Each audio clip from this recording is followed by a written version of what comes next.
doesn't it? Now, speaking of cleaning, look at the milk there. You can see it's that's burnt. How would you normally clean Throw it? the pan. Soak it overnight, throw the pan out. Look at how that cleans out with just a paper towel.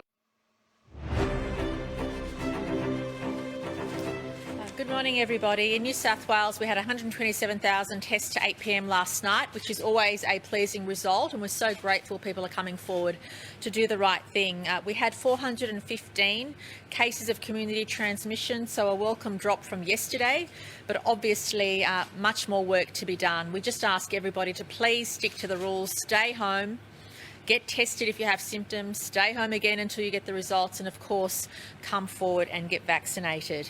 Of those 415 cases of community transmission, at least 35 were infectious in the community, and that number is likely to go up as cases under investigation are consolidated.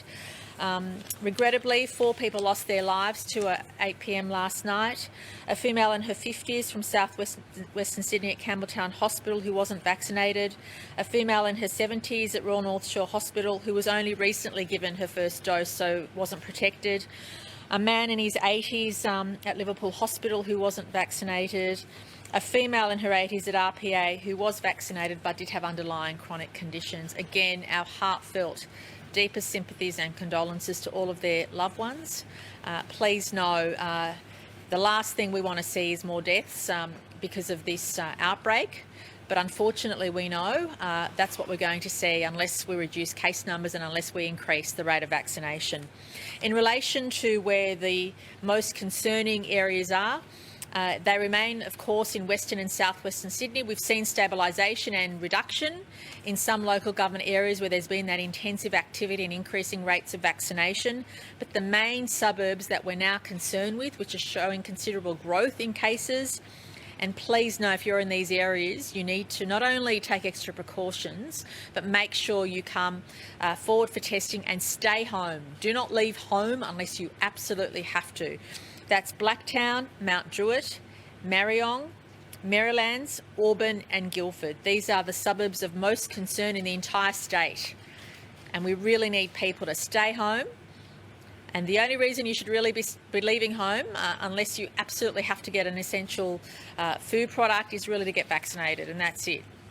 And can I also make comment, and the Deputy Premier is here, and thank him for his support in relation to our regional New South Wales strategies, that there is stabilisation in the Hunter region, which is positive, but Western New South Wales remains a concern, especially in relation to our vulnerable Indigenous communities, and getting vaccine to them is critical at this point in time.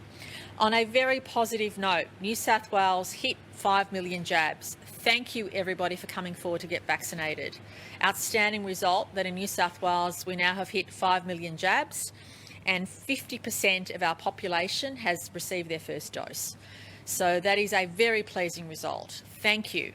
If we keep that up, we can look forward to hitting those vaccine milestones, hopefully. I'm not concerned about that at all.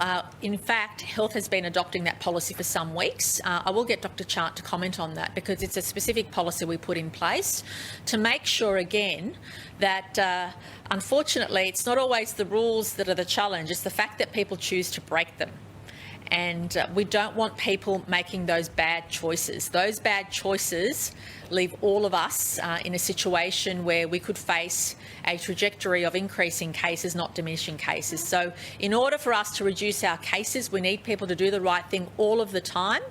And we also need to make sure that we take every measure we can to ensure people are doing the right thing. But there is a policy in place which is asking people to go into that special accommodation. I'll get Dr. Chant to make a quick comment about that. So the community should be rest assured that public health doctors are very caring, compassionate and believe that most people do the right thing. So that's our starting premise. I think the pandemic has shown that, that a small proportion, and let me say it's a small proportion of people, there are also considerations that with Delta, isolation in certain settings is particularly unsafe. So I actually don't like people in apartment buildings with Delta variant, just because you've got to think about all the things about how do you get rid of your rubbish, where do you go in, how do you access certain groceries, how do you survive. So we've had learnings about Delta that is much more transmissible than the previous strains. I can't comment on the specifics of a case, and I would never air that publicly. But I can just give an absolute commitment that we have been, right throughout this pandemic, doing what's called a Section 62 order.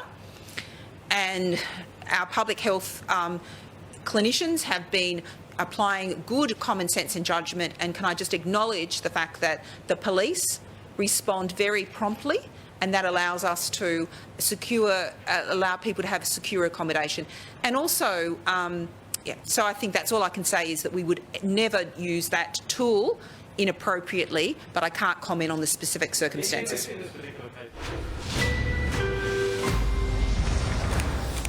So small and compact. It makes my muscles feel amazing after a workout. It just feels incredible. I love it. You can really feel this working